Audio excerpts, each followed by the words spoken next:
शुभम, अगर पर्सनली आपके पोर्टफोलियो के बारे में बात करें कि आई थिंक पिछले 10-11 महीने में ऑलमोस्ट डबल हुआ था, तो it went from I think 13 to 25 CR, तो अभी क्या है उसका? सर बहुत बुरी हालत है।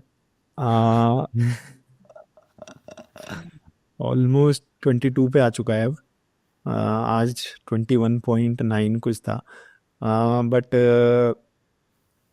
आई थिंक वो तब जब ऑलरेडी 40% कैश है और उसके अलावा थोड़ा थोड़ा यूएस में भी एलोकेशन है, तो मतलब इंडिया का पोर्टफोलियो तो धुलाई हो रही है।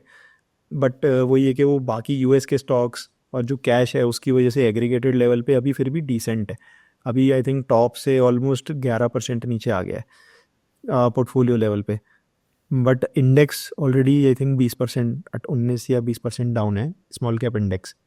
तो काफ़ी लोगों के इंडिविजुअल स्टॉक्स उससे काफ़ी ज़्यादा डाउन है।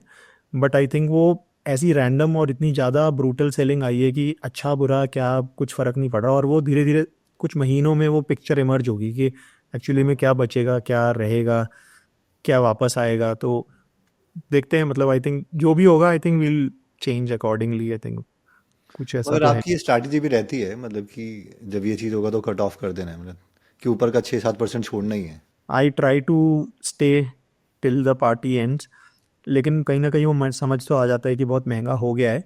बट आई थिंक वही है कि जब वो पार्टी एंड हो दिख जाता है साफ साफ कि भाई अब तो हो गया, तो मैं ऊपर का 10% छोड़ के and then I leave the party.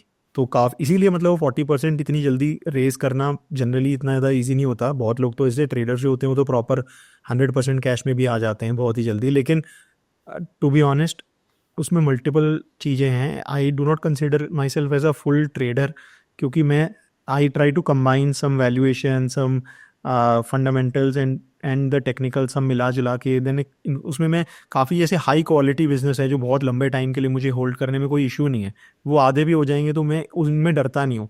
वो मतलब पिछले 5-6 साल से हैं पोर्टफोलियो में, जगह बना के बैठे हैं। तो I think some stocks deserve to be in your portfolio, and उन्हें बस ऐसी रैंडम सेलिंग पे बेच देना is not the right thing to do.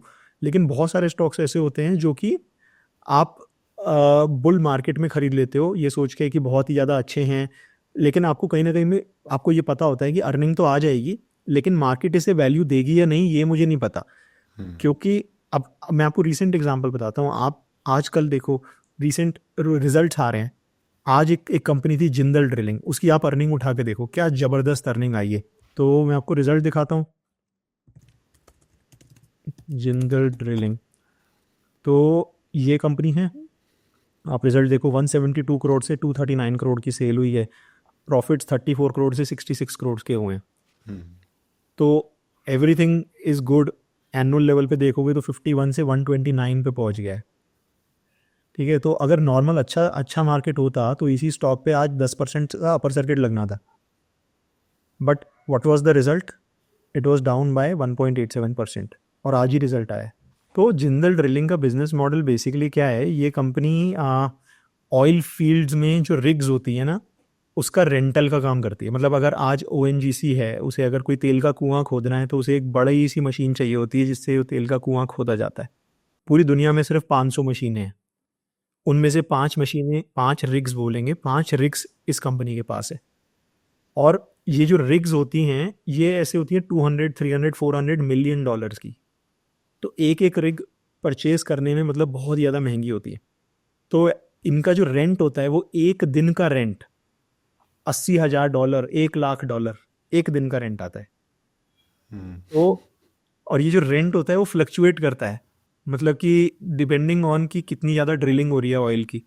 तो अभी पीछे क्या हुआ था, ऑयल प्राइस जब क्रैश हुए थे तो इसका जो रेंट था वो $30,000 पे पहुंच गया था पर डे, जिसमें कि इन्हें बहुत ज़्यादा प्रॉफिट नहीं होता, और इसी वजह से आप देखोगे कि पीछे के प्रॉफिट्स डिप्रेस थे।